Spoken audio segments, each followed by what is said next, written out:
This week, Google Rolla versus Apple, the iPad mini hybrid, WebOS's Graham, and more. This is the Mobile Nation's Monday Brief.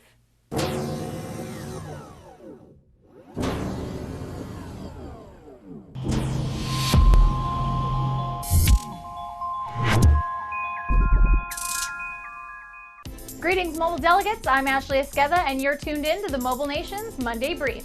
Our first story today broke late Friday night with Jerry at Android Central reporting on a Wall Street Journal rumor that Google, via Motorola's patent portfolio, had filed suit against Apple with the International Trade Commission over 7 undisclosed patents. They're seeking an import ban on the iPhone, iPad, and iPod Touch.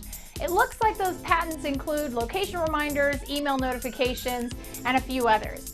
It will be pretty interesting to see how this plays out with the ITC, who denied a motion by Apple earlier this year to permaban the import of HTC's One X and Evo LTE devices. And Jerry, stay strong, buddy. The hate mail gets less intense over time.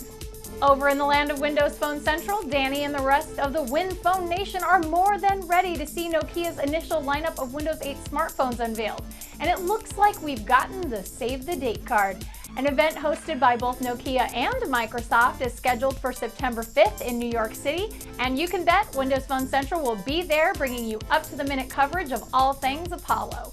Nokia's timed the presser to coincide with the first series of Nokia World events happening throughout September, so you can expect an avalanche of devices, information, and Windows Phone 8 starting early next month. Renee and the gang at iMore are talking about the fabled mini unicorn Apple's rumored to be working on.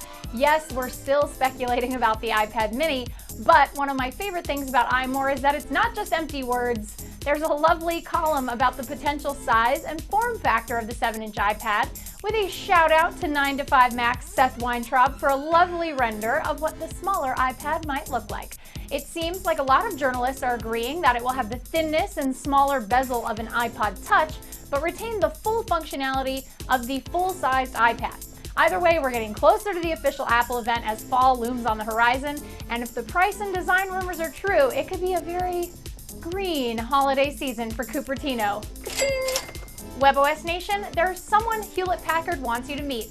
In an interesting turn of events, the WebOS Global Business Unit, or GBU, has officially announced Graham.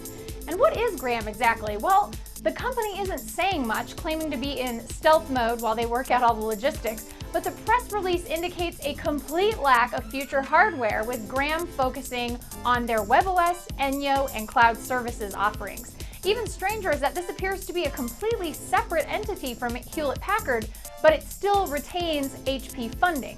Derek's expecting to see a lot more coming from Graham in the coming weeks, but for now, all the WebOSNation can do is hope for the best when OpenWebOS 1.0 launches.